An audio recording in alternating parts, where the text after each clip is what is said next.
Hello student, welcome to my YouTube channel. आज हम बात करेंगे प्लेजेंटा के बारे में। डिटेल से डिस्कशन किया जाएगा। आपको डायग्राम में दिख रहा होगा प्लेजेंटर, बच्चे के जस्ट पास में एक प्लेजेंटर है और एक सामने लाइन जैसी जो बच्चे को कनेक्ट कर रही है आपस में, उसे बोलते हैं अम्बिलिकल कॉर्ड। तो स्टार्ट करते हैं आज की क्लास। तो सबसे पहले प्लेजेंटा के बारे में पढ़ते हैं क्या होता है प्लेजेंटा। प्लेजेंटा जो होती है डिस्कोइड शेप की होती है। किस होती है? डिस्कोइड शेप की होती है। समझ में आया? डिस्कोइड मतलब एक बटन जैसी शेप की होती है। और प्लेजेंटा का फॉर्मेशन नॉर्मली दो चीज़ होता है, जिसका नाम है ट्रोफोब्लास्ट। ट्रोफोब्लास्ट के द्वारा जो यह प्लेजेंटा है उसका फॉर्मेशन होता है। और हीमोकोरियोनिक का मतलब होता है, हीमो मतलब ब्रोन, कोरियोनिक मतलब कोरियोनिक बिल्ली मतलब ब्लड से बना हुआ होता है। डायरेक्ट जो कांटेक्ट होता है कोरियोन से, समझ गए? ब्लड से बना होता है ये, मतलब ब्लड वेसल्स अधिक पाई जाती है और डायरेक्ट कनेक्ट होता है ये कोरियोन से। और ये क्या करता है, मैटरनल जो महिलाओं से जो ब्लड होता है उसे न्यूट्रिशन लेकर और बच्चे के पास पहुंचाने का काम करता है। न्यूट्रिशन पहुंचाने का, स्टोर करने का काम होता है, उसका काम होता है। ओके। और जब डिलीवरी हो जाती है, प्रसव होती है, पोर्टूरेशन का मतलब होता है प्रसव या डिलीवरी के समय ये क्या होती है, शेड होती है, बाहर निकल जाती है। ओके, समझ में आ गया? ये मदर की जो पेराइटलिस लेयर होती है डेसिडुआ की, वहाँ पर अटैच होता है क्या, प्लेजेंटा। समझ में आया? अब नेक्स्ट बात करते हैं, प्लेजेंटा या अटैच द यूट्राइन वॉल। समझ में आया? वही सेम है, यूट्राइन वॉल किसकी यूट्राइन वॉल है? मदर की यूट्राइन वॉल की। और मदर की यूट्राइन वॉल से क्या होता है, प्लेजेंटा कनेक्ट हो रही है और बच्चे को और प्लेजेंटा को आपस में कनेक्ट कौन करता है? अम्बिलिकल कॉर्ड के द्वारा आपस में कनेक्ट होती है। समझ में आया? अब प्लेजेंटा का डेवलपमेंट कैसा होता है, अब बात करते हैं। The placenta develop from the two sources. दो सोर्सेस ऐसे होते हैं जिसके द्वारा प्लेजेंटा का डेवलपमेंट होता है। जैसे कि principal component fetal which of develop from the chorion frondosum. Chorion frondosums होता है जो कि कोरियन के कोने साइड होता है, वहाँ से कोरियन फ्रेंडोसम होता है जो कि कोरियोनिक विलाई का ही पार्ट्स होते हैं कुछ। 80% तो कोरियोनिक फ्रेंडोसम जो कि प्लेजेंटा का फॉर्म करता है, जो कि मैंने, और 20% होता है जो बेसेलिस करती है, 20% प्लेजेंटा का फॉर्मेशन। समझ में आया? अब बात करते हैं मेजरमेंट की।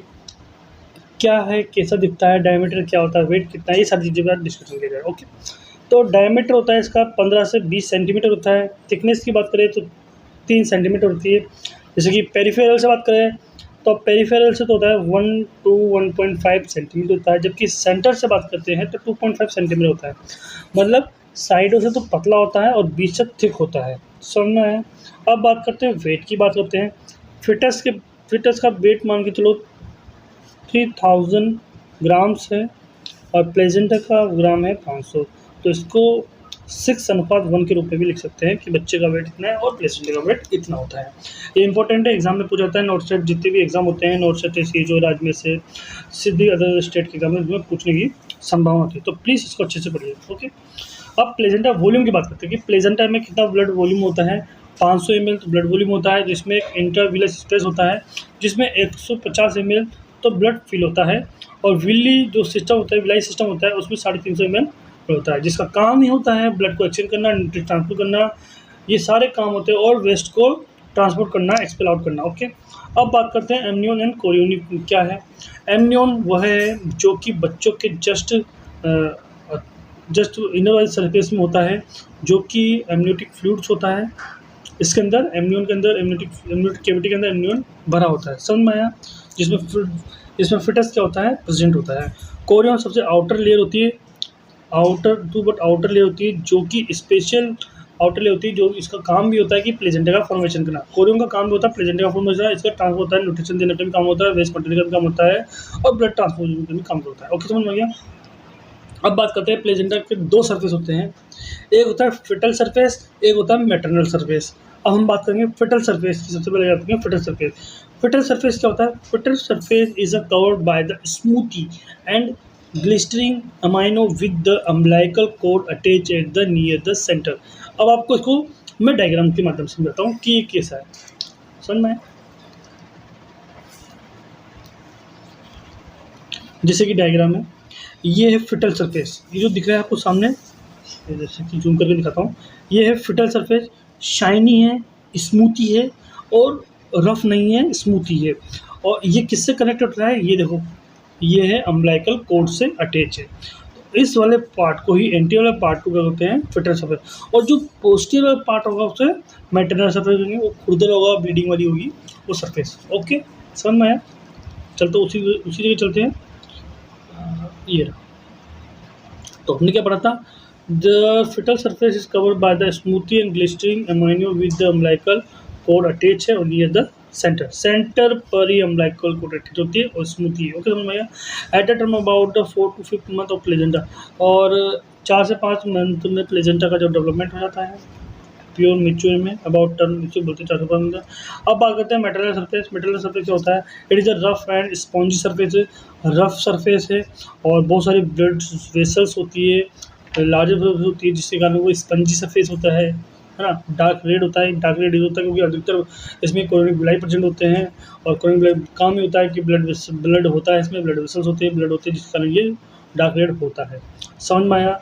ग्रेइश स्पॉट आर द सी, इसमें ग्रेइश देखा हुआ, ग्रेइश जैसा दिख रहा है, डायग्राम में दिखाया था, तो उसमें कैल्शियम डिपोजिशन के कारण ये ऐसा दिख रहा है। Okay, less than dead part of the total placenta. Placenta का ये कितना परसेंट पार्ट कवर करता है, 1.5% पार्ट जो होता है, 1.5% पार्ट होता है, कवर करता है। ओके, अब बात करते हैं structure of placenta. Structure of placenta किसी से होती है, फ्रॉम द फिटर सरफेस से और मेटल सरफेस को।